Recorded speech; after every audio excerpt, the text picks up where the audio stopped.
This evening, the Columbia Workshop presents its second experiment in adult education.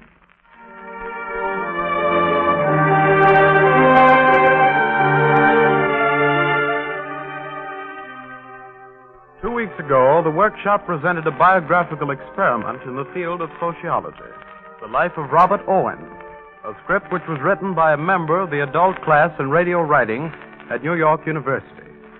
Tonight, our experiment is again a biographical one, this time, however, in the field of art. The story of the Florentine painter, Andrea del Sarto. The script was written by Amita Fairgrave, another member of the New York University class in radio writing, being conducted by Max Wiley, CBS Director of Scripts and Continuity. The guest conductor of tonight's workshop program is Earl McGill.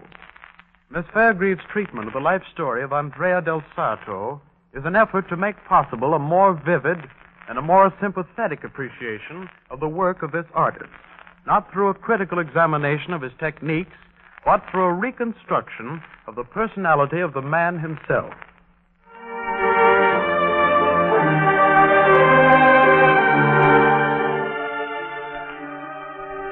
Our story opens in the square before the cathedral in Florence. Del Sarto is 23 years of age. Already his fame as a fresco painter is established in central Italy. What a day for you, Andrea. Praise from the Pope himself. What did he say? Michelangelo has done nothing better in marble? Let's go inside. The service is half for you. Well, then it's better then that I don't attend. You go in, Frank. I'll see you to Rustici's afterwards. Very well. But you'll come to the fete, Andrea. Every artist in Florence will be there. I give you my word. You're the guest of honor. 1 minute, Frank.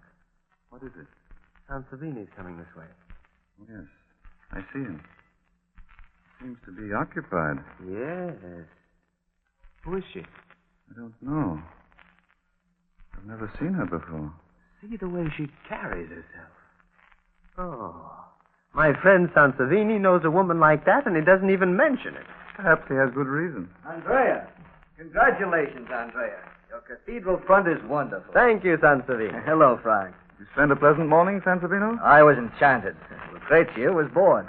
Oh, by the way, I must introduce you. Lucrezia, these are my friends. The villainous-looking fellow is Crispin Franciabigio. Signor. Madame. And this one, Andrea, the pride of Florence. I have heard of Signor del Sarto. Well, then he's a very lucky fellow. But let's all go inside. Andrea's not going in. He'll see us at the fete afterwards. He probably wants to stand outside and admire his own decorations. We'll meet you later, Andrea. Come along, Lucrezia. I think I shall stand outside for a while, too. Perhaps Signor del Sarto will explain the fine points of his sculpture to me. An honor, I assure you. Well, then, let us go in together, Frank. I shall explain to you the fine points of the Archbishop's beard. This is a great day for you, Signor. Much greater than I had ever hoped for. Because the Pope gave you his blessing? Because I saw you for the first time. That is the way all painters speak. Only some speak truly. I did not mind your teasing. They say you are destined to rank with the finest painters in Italy. Then they'll watch me too carefully and my style will become confused. You are too modest. If I wasn't before, I have reason to be now. Why? Because now I realize how little I've done. How much there is to do. I do not follow, Signor. Well, then forgive the rashness of a young painter who'd like to paint the most beautiful young woman he's ever seen. You are too flattering. You're a painter. You must have seen many more beautiful. None. It's kind of you to say so. But you must not stare at me so intensely. I want to stare at you much more. Signorina, you must sit for me. I'm sorry, it is impossible. Why, Signorina? You must not call me Signorina. Carlo de Recanti is my husband. Oh, the hat maker. I know him slightly.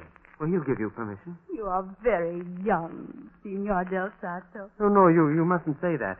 I'll go to him. He must know my work, and I'll tell him that your face is one a painter lives for. One might search a lifetime for another like it. Oh, you're beautiful, Signora. I must paint you. I'll give him the paintings. I don't care, but you must sit for You me. will waste your time. He will never let you. Then I can never call on you? Do not look so downcast. I'm going home. Will you walk a little way with me? Gladly, Signora. Let us go down this side street. If you wish it, Signora. My name is Lucrezia. And will you call me Andrea? Yes. Let us turn down here. Ah, there's a flower seller fast asleep. Well, he's a tired old man. Let's not disturb him. He's waking. Forgive me, Signor. Forgive me. The sun's a little strong. I fell asleep. What will you have? Roses, forget-me-not, frisia, mimosa. Give me all of them. No, Andrea. How could I carry them? I'll take a small bunch of mimosa. Well chosen. They're my favorites, too. Smell them, Signorina. Bury your face in them. They are the sweetest flowers in Italy. Well, someone should capture that fragrance and put it into bottles. Alas, Signor, it is too delicate. Yet they've imprisoned things more delicate.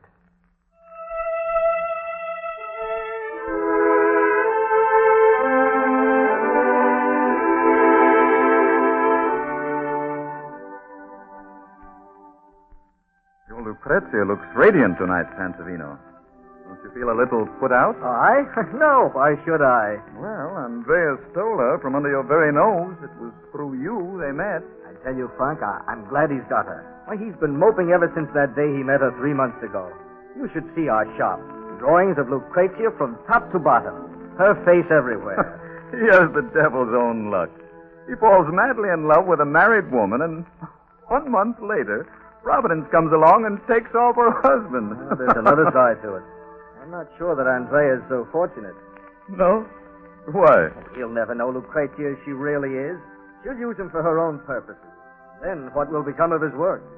Rest easy, Sansevino. All the sweet-faced angels in heaven could not stop Andrea del Sarto from painting. Besides, they must live. He'll take in pupils. You should see his drawings of her. He breathes his own perfection into them and convinces himself it is hers. Let us drink to them. May they have a long and happy life. I hope I'm wrong about Lucrezia.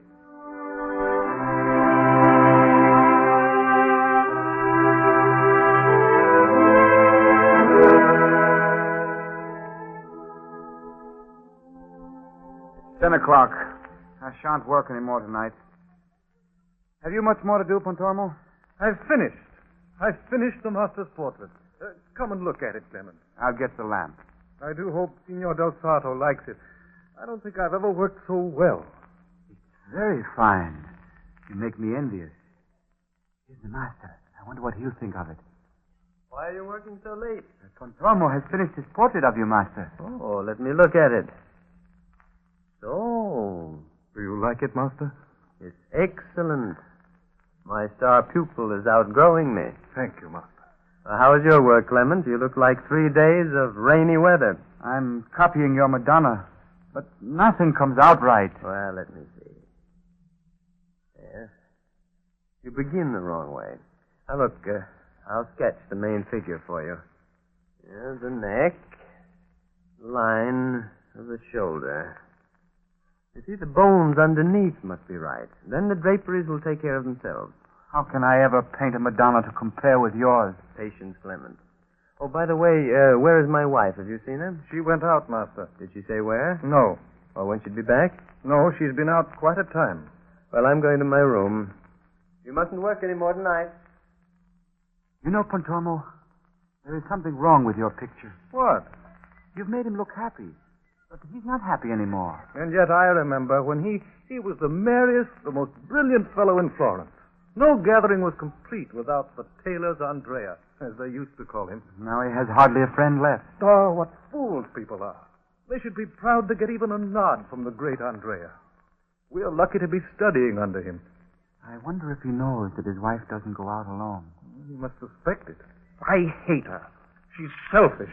She crushes all the joy out of him. I am grateful for your good opinion, Pontormo. Signora Del Sarto, I didn't know you'd come in. Evidently not. Repeat what you just said. Repeat it, I say. I apologize, Signora. You fools! You stupid, gossiping fools! So, this is your master's portrait, is it? Before the joy was crushed out of him. Clement, give me that palette knife. What are you going to do with it, Senora? Don't stand there gaping. Give it to me. Yes. Yes, Signora. You will not touch my picture, Signora Del Sarto. I implore you. I've worked on it for such a long time. Stand away from that easel. Please, Do you Signora. want me to box your ears? I won't let you tear it. That will teach you that I'm to be obeyed. Now. Lucrezia! What are you doing? Andrea, why do you keep such creatures here to vex me? They do nothing but gossip behind my back and make mischief. Send them away. But they're my pupils, my dear. Have I no rights in this house? Can every impudent apprentice poke fun at me behind my back? And you do nothing to help me, Andrea. Nothing. Go to the room, my dear. I'll see you there. Very well. But you must punish them. See that they're punished, Andrea. See that they're punished. I'm sorry, Pontormo. What were you saying to annoy her so greatly? I'd rather not say, sir. You must trust me. I was telling Clement that you used to be the way I painted you. And now you are changed. But Signora Del Sarto has not been well lately. You will forgive her, Pontormo? If you say so, master. But look, she has ripped to pieces my portrait of you. All those months of work. Well, you will do it again. I've taught you patience. It will be even better than the first one. No, I can't. I can't bear it any more. You must let me go, master. You want to leave me? I think it best. Clement, would you leave me alone with Pontormo for a moment? Certainly, Master. You haven't been happy with me, Pontormo. Haven't I been kind to you? Oh, kinder than all the world. But the Signora. I see. I'm sorry, Pontormo. It's not right to have a favorite pupil, but you were mine. I expected much from you. You will still remember a little of what I've taught you? Wherever I go, if ever I achieve anything, it will be because of you, Master. Thank you, Pontormo. My blessing goes with you.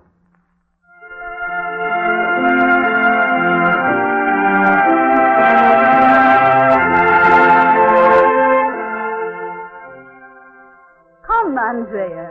Drink your wine. Thank you, Lucrezia. I've had enough. I do not know what has come over you lately. You speak hardly 2 words a day to me. I'm sorry, Lucrezia. There's not much to talk about, is there? You talked enough when the apprentices were here. Yes, I was once quite a talker. Frank and Sansovino and Rustici, they'd never let me be silent for a moment. Why did you send them all away? Why did you have to surround yourself with such shabby fellows? They were my friends. You once told me I was all you needed to the end of your life. That's true, Lucrezia. If you stay with me, I'm contented. Am I not yours? I wonder. Andrea, what are you saying? Why can't I come near you, Lucrezia? What are you really? Yes, I know. I paint you in every mood. I know every curve in your face and how your eyes hold myriad lights. And yet, you're aloof. I do not understand you. Can you ever love me as I love you? 1/2 as much, even. Why do you doubt it? I shouldn't mention it, perhaps, but there are rumors. You must not listen to them. Well, I try not to, but... Well, you've been seen at the gaming table. Why must you gamble? I don't begrudge you money, do I, Lucrezia? I give you every penny I earn. And how much is that? What right have you to call me to account like this? If I'm as beautiful as you say, shouldn't I have clothes that become me? If you're the greatest artist in Florence, why do you expect your wife to go about in rags? I wish I could give you all the clothes and jewels in the world, but I can't work any harder than I'm doing. No, but you let people cheat you. You should ask higher prices for your work. Why should I have to borrow? Borrow? From whom? Lysander lent me something. You're becoming great friends, aren't you? And why not? Am I to have no amusement at all while you daub your frescoes? I'll try and get you some money, but don't let these other people know our trouble. I have my pride, too. You're worth double the amount you ask for your work. I am looking for Andrea del Sarto, the painter. I am he. I bring a message from His Majesty Francis I of France. Sit down, monsieur. Andrea, pour a glass of wine. Nothing, thank you. Here is the message. Oh, thank you. Look, Lucrezia. The royal seal of France. Break it, then.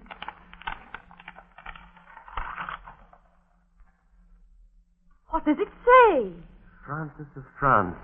To Andrea del Sarto, in the city of Florence, greetings. Yes. But what is the message? Do invite you, Signor, to take residence at our palace in Fontainebleau as artist to our court. Lucrezia! Can it be possible? There is no mistake, monsieur? There is no mistake, Signor del Sarto. Then at last something has come of all your work. I am invited too, I suppose. Well, there seems to be no mention of you, but, well, the king may not know I'm married. It must be taken to mean you also. Signor, I am to accompany you to France. I regret, Signora, you must wait until the court issues a separate invitation. Indeed. Then you will not go, Andrea. But, dearest, here is our chance to buy you the things you need. I shall be well paid. And what am I to do while you're away? Oh, something shall be arranged. You'll join me soon. How could I live in France without you? They will make much of you there. You will forget me. Then you say the word, and I'll stay here. Signor, it is the king's wish that you come. Lucrezia, shall I stay here with you? No, Andrea. I cannot be so selfish. You will go, and soon you shall send for me.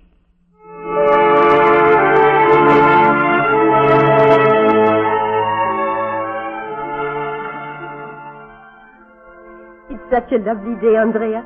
Can't I persuade you to drop your brush for a moment and walk out into the garden with me? And who will take care of His Highness in the basket here? See how he smiles? He's very well behaved today. Your picture of the Dauphin is beautiful. You have made him look like an angel. The king will surely be delighted with it. And if he isn't?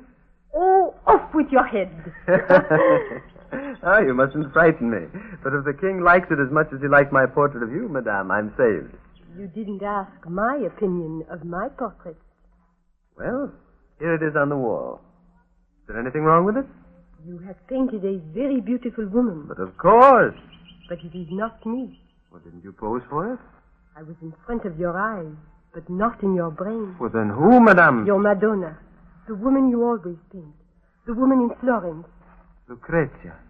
See the contour of the face? The curve of the lips? My hair does not cluster in ringlets like that. All those things are hers. You must be very angry with me. There isn't a woman who wouldn't be. What is the matter with you, Andrea? Why must you always paint her? I try not to, but her face comes between me and every other woman. Even mine? I cannot help it. Yours, the queen. Tell me, Andrea, does your Lucrezia love you as much as you love her? I don't know. I've never been sure. I'm sorry for you, Andrea. Is it ready, Andrea? Is it finished? You said it would be. It's quite finished, sire. Oh, let me see. Yes, you have captured the little rascal to the life and more. Now he looks like a royal baby. Francois, you must not talk of your son like that. Andrea, I can't thank you enough. It is a magnificent picture. You were pleased, sire? Yes, well pleased. And I'll show you how pleased I am. I have something for you. Here, my good fellow, listen.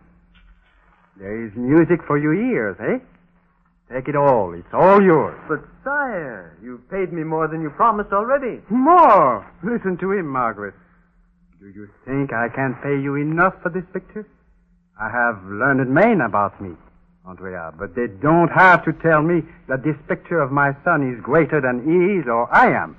It will be admired when many kings of France have come and gone after us. I cannot thank you enough, sire. We will talk no more about it. You will send the gold to your wife, eh? She loves the sound of it. Oh, she loves what it will buy. And why not, sire? When a woman is beautiful as sunshine, why should she not adorn herself? You love her too much, Andrea. You make yourself a slave. What can I do, sire? Poor fellow. But look, see what else I have for you. A letter from her? Have I your permission, sire? Of course. Open it. Francois, Andrea must see another portrait of you. Yes, I must outshine my son. He will steal all the attention. I shall arrange to sit for you, Andrea. Why, you're trembling. What does she say in the letter? She wants me. I must go back to her. I cannot allow it. Sire, I implore you. She will not let you come back. We could return together. I'm sorry, Andrea. Oh, come, do not look so grieved. I'll let you go if you promise to return soon. Yes. Yes, I promise. Then, for 2 months, I shall let you go. You shall buy me pictures in Italy. That shall be my excuse for letting you go. Sire, there are no words to tell you how happy I am. I'm going to see her again. Oh, I could weep for joy. Then good luck to you. But one thing first. There is a Bible on the table. Put your hand on it. Yes? You swear, Andrea, that you will come back to us? I swear it.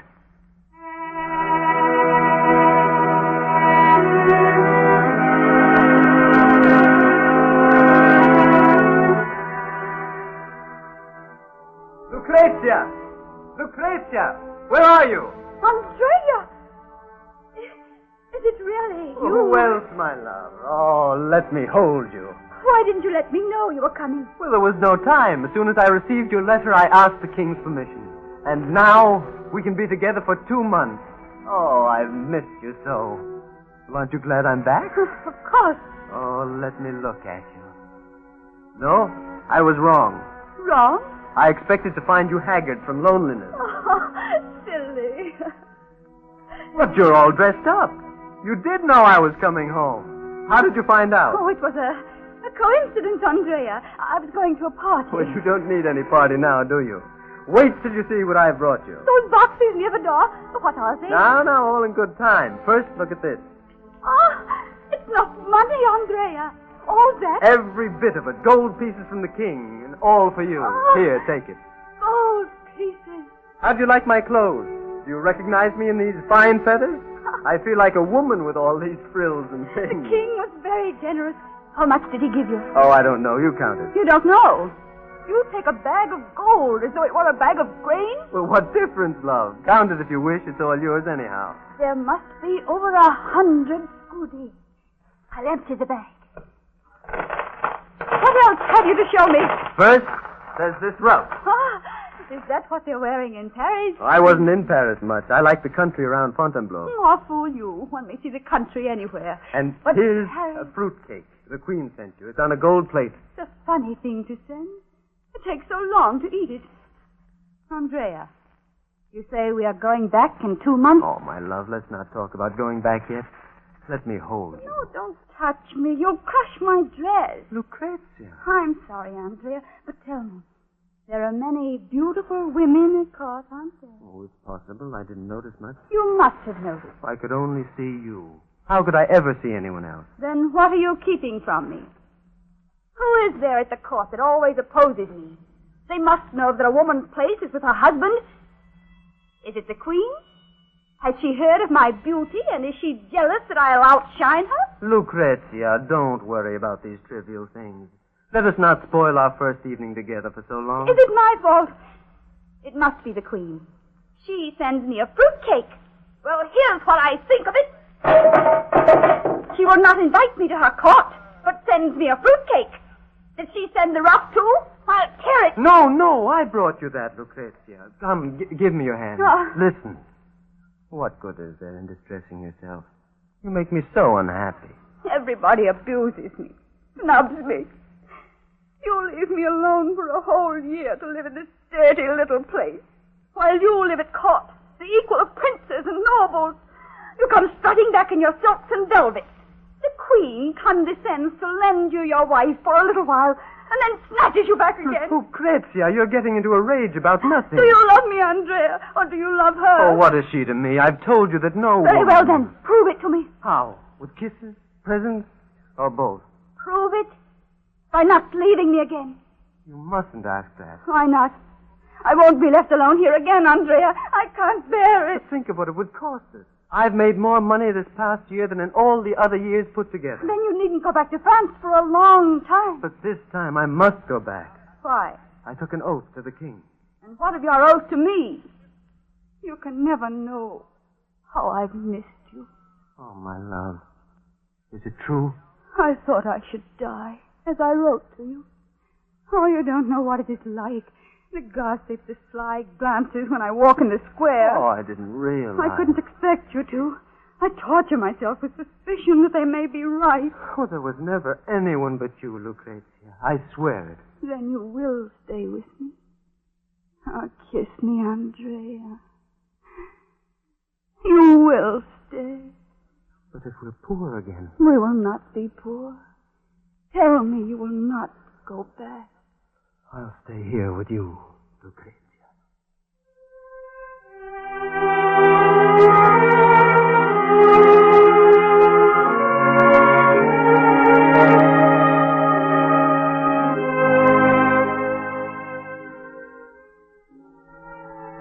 Signora, every morning on your way to Mass, you stop and stare at my work. Why? You are copying Andrea's fresco? I am trying to, Signora. It is my pride, my despair. Ah, you should begin with the main figure. He always said so. You knew him? He was my husband. I am Lucrezia del Sarto. I sat for the picture you are copying. On my way into the cathedral, I like to stop for a while and look at it. It was a long time ago. 10 years since he died. I remember. The plague. My mother died of it, too. Andrea lies over there. I know. I often honor his grave. So sad, his death. Why so? It is sad that he who was so great should die in poverty. You loved him too, Signor. Who could look at the purity of his line and not do so? Then I can tell you, Signor, I ruined his life. You must not say such things, Signora del Sarto. It is true. I made him break his oath to the King of France. The king never forgave him. He struggled here in Florence for a while, but his spirit, too, was broken. He loved me, Signor, and I was selfish. Why do you tell me this? It's all over. Because you might be another Andrea. Aye, Signora. I might paint for 1,000 years. Yet what would I accomplish to compare with the great Andrea's work? He also was modest. Then, let me thank you, Signora. I am going now. I must place these flowers on his grave. Will you come with me? I should like to. You always take mimosa. Huh. Did he like them? They were his favorites. He wished to imprison their fragrance. Too delicate. He said the same thing. And yet, he said, they have imprisoned things more delicate by far. So? Let us go along.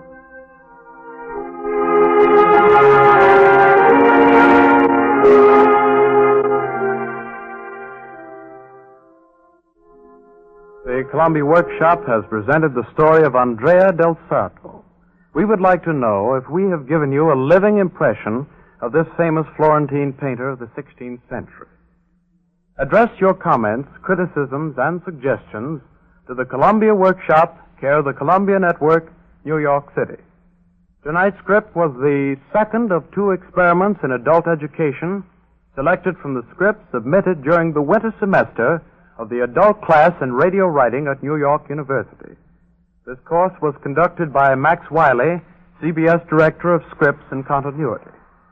The guest director of the workshop this evening was Earl McGill. This evening's presentation was written by Amita Fairgrieve. Next week, the Columbia Workshop will present the dramatized story of the organization of the Boy Scout movement in this country. The script is the work of 2 of Columbia's apprentices in production and will be presented during the week in which the 28th anniversary of the incorporation of the Boy Scouts of America is to be observed.